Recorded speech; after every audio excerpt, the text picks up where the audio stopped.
My name is Eleanor Vance.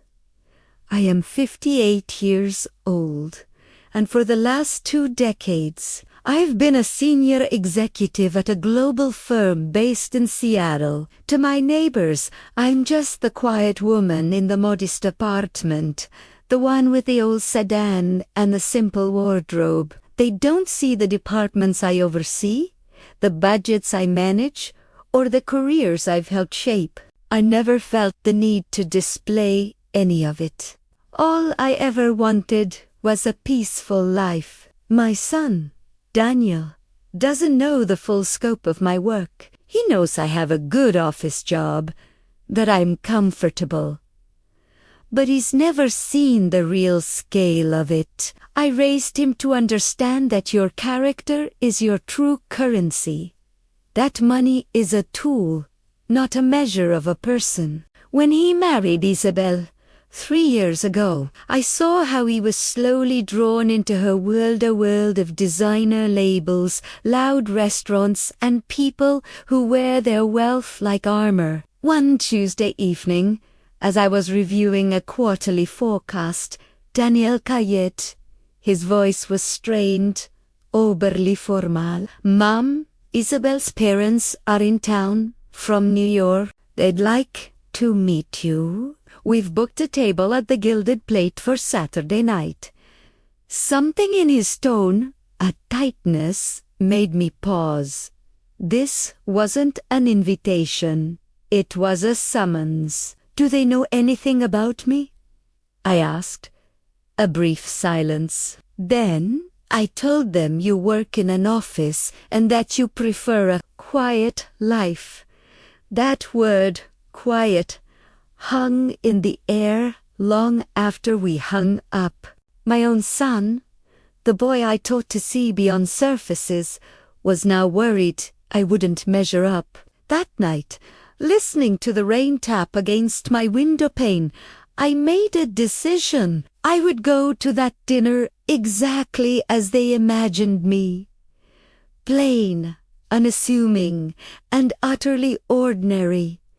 I didn't want to shame them. I wanted to see the truth of who they were when they thought no one of consequence was watching. And maybe I wanted my son to remember the weight of real value. Saturday was damp and gray, a typical Seattle drizzle that softened the edges of the city. I woke early, made my coffee, and stood before my closet. My hand passed over the tailored suits and went straight to a faded burgundy cardigan and a pair of comfortable, worn trousers. I didn't look.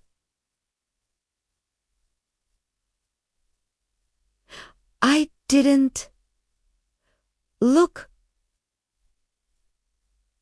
I looked like someone's gentle, retired aunt.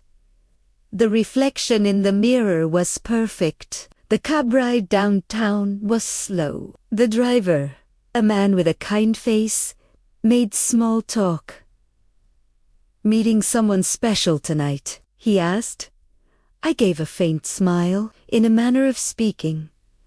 The Gilded Plate was everything I expected, all low lighting, polished brass, and the low hum of curated conversation. Daniel was waiting near the host stand, his face tightening with a flicker of anxiety when he saw me. "Mom, you made it," he said, kissing my cheek. "You look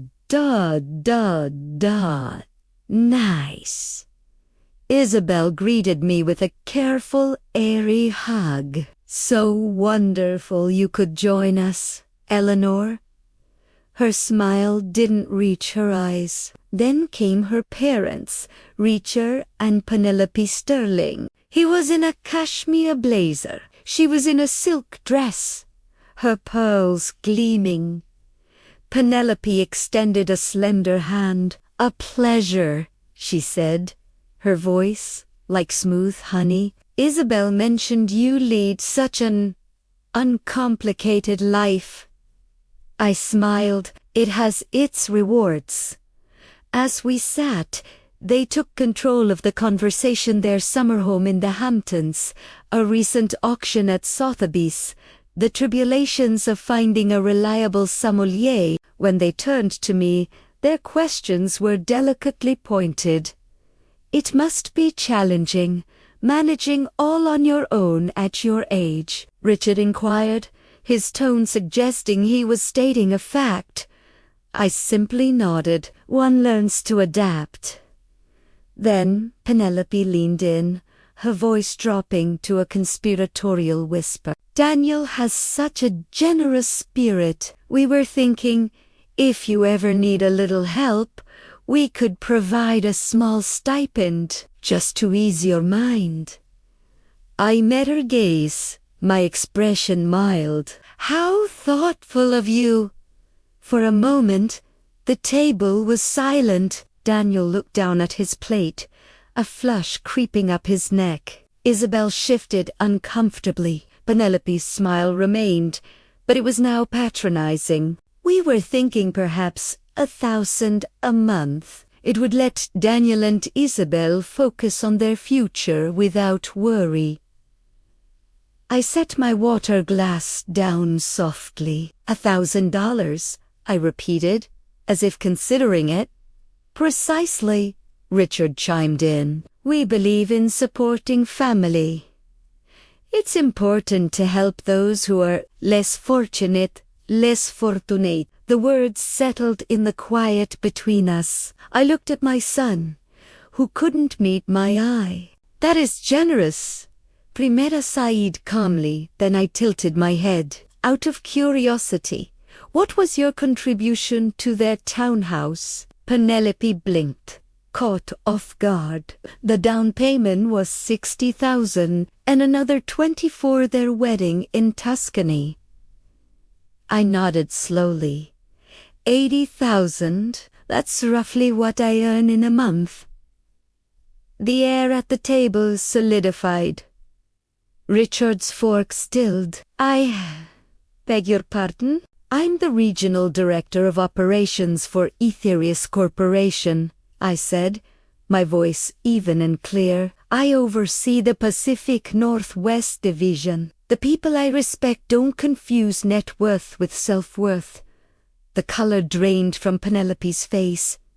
Isabel's hand flew to her mouth. Daniel whispered, Mom, ...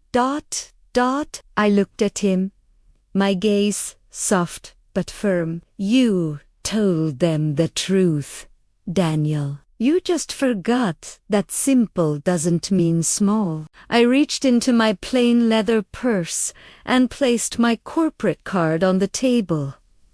Please, allow me to get dinner. Consider it a gift from the woman you thought needed your charity. The waiter approached, sensing the shift in the atmosphere. No one spoke. I didn't feel triumphant. I felt seen. Outside, the rain had turned to a fine mist. The valet offered to call a cab, and I accepted with a quiet thank you. As I slid into the back seat, the driver glanced in the rearview mirror. Rough night? Not rough, I said, leaning back. Just ... illuminating. He chuckled. Family dinners. They'll do that. We drove in comfortable silence for a while. Then he spoke again. His voice thoughtful. You look like someone who just set down a heavy weight they'd been carrying for someone else. I smiled in the dark. You're very perceptive. See a lot of people in this job? He shrugged. The ones who talk the loudest are often carrying the least inside. I nodded. True richness is a quiet thing. He caught my eye in the mirror and grinned. Then you, Mom, must be a millionaire. I looked out at the city lights, blurred and beautiful through the wet glass, and felt a profound calm settle over me. He wasn't wrong.